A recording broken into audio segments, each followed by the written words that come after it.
வணக்கம் நண்பர்களே. கார்த்தி ரேவதி சீரியல் சும்மா பரபரப்பாக போயிட்டு இருக்குன்னே சொல்லலாங்க. பரபரப்பான கட்டத்தில் நம்ம ரேவதி கார்த்திக்கு பரிசளிக்கணும், ஒரு கிஃப்ட் பண்ணணும் அப்படின்னு நினைக்கிறாங்க. அதோட பார்த்தோன்னா ஒரு ஹார்ட் ஷேப்பில் கார்த்தி ரேவதி அப்படின்னு எழுதி நமக்கு கடையில் போய் வாங்குறாங்க கிஃப்ட்டை. அதை நம்ம ராஜாட்ட கொடுத்து சந்தோஷப்படுறாங்க. ஒரு கட்டத்தில் பார்த்தோன்னா 6 மாதத்தில் இவனை வாழ்க்கையிலேருந்து தூக்கி எறிய போகிற இவனுக்கு எதுக்கு இப்போ கிஃப்ட் கொடுக்குற ரேவதி அப்படின்னு அந்த இடத்துல சந்திரா கேட்க நேரம் கோவத்தில் கொந்தளிக்க நம்ம ரேவதி அப்படியே சந்திரகலாவை அடித்து வெளுக்கிறாங்க. நான் 6 மாதத்தில் பிரிய போகிறோன்னு யார் சொன்னா? எனக்கும் என் கணவருக்கும் இடையில சித்தி நீங்கள் வராதிங்க, நீங்கள் இல்லை, யார் வந்தாலும் நான் இப்படி தான் பண்ணுவேன் அப்படின்னு அடித்து வெளுத்து நம்ம சந்திராவுக்கு பதில் சொல்கிறாங்க நம்ம ரேவதி. அதை பற்றி தான் இந்த வீடியோக்குள்ளே பார்க்க போகிறோம். அதுக்கு முன்னாடி சேனலுக்கு லைக் அண்ட் சப்ஸ்கிரைப் பண்ணுங்கள் ஃப்ரெண்ட்ஸ். பக்கத்தில் இருக்க பெல் ஐக்கானையும் கிளிக் பண்ணுங்கள். அப்போ தான் நான் போடுற ஒவ்வொரு வீடியோவும் நோட்டிஃபிகேஷனாக உங்களுக்கு கிடைக்கும். வாங்க ஃப்ரெண்ட்ஸ், வீடியோக்குள்ளே போகலாம்.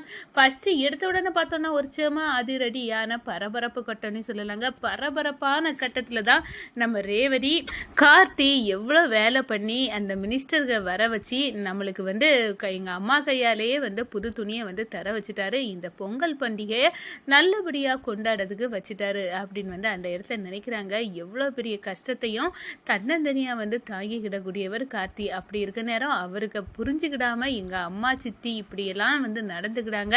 இதை பார்த்தாலே எனக்கு கோபமாக வருது அப்படின்னு நம்ம ரேவதி நினச்சிக்கிட்டு இந்த பொங்கல் பண்டிகைக்கு என் கணவருக்கு நான் ஒரு கிஃப்ட் கொடுக்கணும் அப்படின்னு அந்த இடத்துல கிஃப்ட் கடைக்கு போகிறாங்க. ஒரு கிஃப்டை எடுக்கிறாங்க. கார்த்தி ஷேப்பில் இருக்குது. அதில் கார்த்தி ரேவதினி எங்கள் பேரை எழுதி இதை தாங்க அப்படின்னு அந்த இடத்துல வாங்கிக்கிட்டாங்க. வாங்கிக்கிட்டே வீட்டுக்கு வராங்க. இவ என்ன கிஃப்ட் பாக்ஸை கொண்டு வரா அப்படின்னு நம்ம சந்திரகலா பார்க்குறாங்க. எதுக்காக இருக்கும் அப்படின்னு அந்த எல்லாம் டிரைவர் பயிலுக்காக தான் இருக்கும் அப்படின்னு அங்கே ஓடுறாங்க. ஒரு கட்டத்தில் பார்த்தோன்னா நம்ம ராஜாவை பார்த்து, ராஜா உனக்காக தான் இந்த கிஃப்ட், என்ன ரேவதி உன் அன்பை புரிஞ்சிக்க எனக்கு இந்த கிஃப்ட் எதுக்குமா, எனக்கு உனக்கு அன்பு நல்லாவே தெரியுது அப்படின்னு நம்ம கார்த்தி சொல்ல நேரம், நான் இது உனக்காக பார்த்து பார்த்து வாங்கினேன், இப்போ வாங்கி பிரித்து பார்க்குறியா இல்லையா அப்படின்னு அந்த இடத்துல நம்ம ரேவதி சொல்ல ராஜா பிரித்து பார்த்து சந்தோஷப்படுறாங்க. சூப்பராக இருக்குது அப்படின்னு சொல்லிக்கிட்டு நம்ம ரேவதியை கெட்டி பிடிக்கிறாங்க. ஒரு கட்டத்தில் நம்ம சந்திரா மறைஞ்சு நின்று பார்க்கவங்களுக்கு இவனுக்கு ரொமான்ஸ் கேட்குதா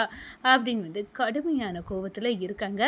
எப்படியாவது 6 மாதத்தில் இவனை வீட்டை விட்டு துரத்திடலாம் அப்படின்னு நினச்சா இவன் போகிற போக்கில் ரேவதிக்கு ஒரு பிள்ளைய கொடுத்து நம்மளை பாட்டியாக்காமல் விட மாட்டான் போல இருக்குது அப்படின்னு அந்த இடத்துல நினைக்கிறாங்க. ஒரு கட்டத்தில் பார்த்தோன்னா இது அக்காகாரிட்ட போட்டு கொடுத்தா என்ன அப்படின்னு நம்ம சந்திரகலாவுக்கு கடுமையான கோபம் வருது. சரி, இது அக்காகாரிக்கிட்ட போட்டு கொடுக்குது, இது இருக்கலாம், போடலாம், ஆனால் அதுக்கு முன்னாடி இந்த ரேவதியை விடக்கூடாது அப்படின்னு அந்த இடத்துல மாப்பிள்ளையோட அருமை, மாப்பிள்ளை கூட வாழ்ந்தா தானடி உனக்கு தெரியும், நீ தான் ஒண்டியாட்டே வாழ்ந்துட்ட, நீ என்ன அவமானப்படுத்தினா, நான் தூக்கி வளைச்ச இந்த கழுதை என்ன அவமானப்படுத்தினானா அவளை விடக்கூடாது அப்படின்னு அந்த இடத்துல ரேவதிக்கு மேலே ரேவதி முந்தி ஒரு வார்த்தை சொன்ன வார்த்தை ஈட்டி கணங்க நம்ம சந்திரகலா மனசில் குத்திருக்குன்னு சொல்லலாம். அதுக்கு பழியை தீர்க்கணும் அப்படின்னு நம்ம ரேவதிய ராஜாவும் நெருக்கமாக இருக்க இடத்துக்கு வராங்க. என்னடி நினச்சிக்கிட்ட, 6 மாதத்தில் உன்னை பிரிக்க நாங்கள் போராட்டம் போட்டுட்டு இருக்கோம், நம்மளுக்கு அவன் பரம்பரை எதிரி, அப்படி இருக்க நேரம் அவனை அரவணைச்சி இப்போ கெட்டி பிடிச்சி ஏதோ உலகத்தில் இல்லாத புருஷன் உனக்கு கிடைச்சது மாதிரி நிற்கிற அப்படின்னு அந்த இடத்துல கொந்தளிக்கிறாங்க. என்ன சொல்கிறீங்க சித்தி, வாய் அடக்குங்க அப்படின்னு சொல்லுறேன். ஆமாம், இந்த டிரைவர் பையனுக்கு என்ன மரியாதை வேண்டிய கிடக்கு அப்படின்னு நம்ம சந்திரா சொல்ல ரேவதி கையை வச்சு பலார்னி ஒன்று நம்ம சந்திராக்கு கன்னத்தில் பதம் பார்த்துட்டாங்க.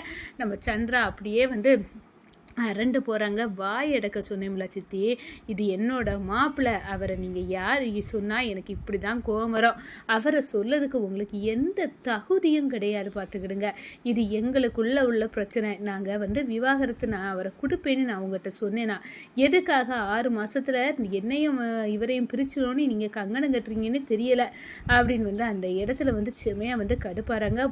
நீங்கள் அந்த சிவநாடிக்கு முதல்ல டைவர்ஸை கொடுக்க பாருங்க, அதுக்கு பிறகு அடுத்த ஆளுக்கு கடைக்கு வாருங்க அப்படின்னு அந்த இடத்துல திட்டி அனுப்புகிறாங்க.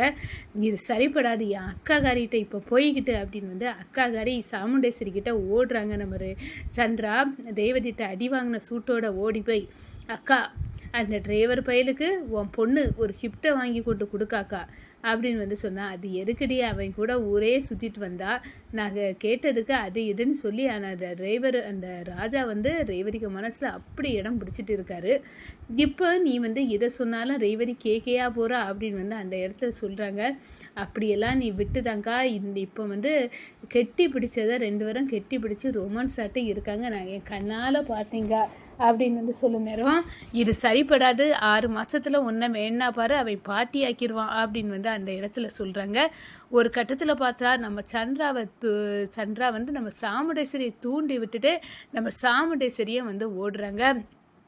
என்ன நினச்சிட்டு இருக்க ரேவதி, உன் சித்தியை நீ எதுக்காக இப்போ அடிச்ச அப்படின்னு வந்து கேட்க நேரம், அம்மா வாயை மூடுங்க, நீங்கள் வந்து சித்தி வந்து என் கணவரை டிரைவர் பையனி சொல்லிட்டாங்க, எனக்கு அது பிடிக்கல, எத்தனை வாட்டி அவங்ககிட்ட இப்படி சொல்லாதுங்கன்னு சொன்னேன், எனக்கு என் கணவரை வந்து இப்படி சொன்னால் நான் இப்படி தான் செய்வேன், நீ அப்படி எதுக்கு அடித்த, உன்னை தூக்கி வளர்த்தவ இவ, அப்படி இருக்க நேரம் நீ இவனுக்காக இவளை அடித்தது தப்பு ரேவதி அப்படின்னு வந்து சொல்ல நேரம், அம்மா என் புருஷன் எனக்கு வந்து உயர்ந்தவன் தான், அப்படி இருக்க நேரம் நீ என் புருஷனை வந்து யார் எனக்கு சொன்னாலும் கோபம் வருமா, எதுக்காக சித்தி இப்படியெல்லாம் பேசுகிறாங்க அப்படின்னு வந்து அந்த இடத்துல புரிய வைங்க, இதுக்கு மேலேயும் எனக்கும் ராஜாக்கும் உள்ள வாழ்க்கையில் சித்தி மூக்க நுணைச்சா இதுதான் கதி அப்படின்னு வந்து அந்த இடத்த வார்ன் பண்ணுறாங்க நம்ம ரேவதி.